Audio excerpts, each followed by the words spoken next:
Did you know that the human gut contains more than 500 million nerve cells? And that is why scientists call it the second brain.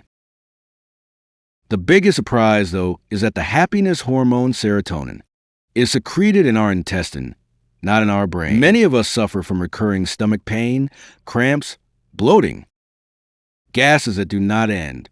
The issue is not just a heavy meal or a mess, for example, in the diet. Irritable bowel syndrome affects about 15% of the world's population, approximately. And in our Arab world, this percentage could reach a quarter of the population in some areas. The biggest problem is when we start to go through, for example, an exam period or stress at work, for example. You find these symptoms have, doubled and got completely out of control. Of course, this does not happen by coincidence. Stress raises the cortisol hormone in the body. This cortisol immediately messes up our serotonin in the gut. The result, your gut turns into a battlefield. You start to feel a very sharp pain, the least amount of gases, the least amount of bloating that causes you a problem. The matter ruins our productivity. It makes us lose entire days of studying, of work, and also the quality of life.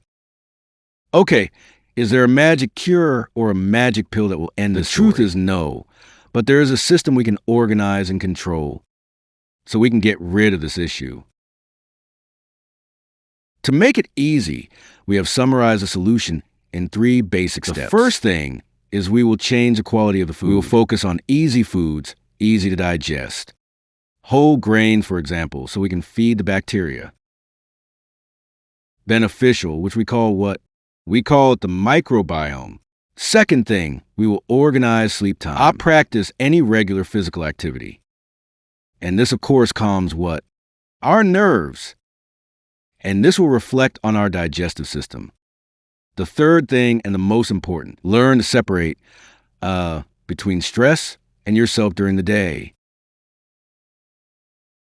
Because the calmness of your brain and the calmness of your nerves is reflected directly on your colon. The health of your body starts from the health of your stomach.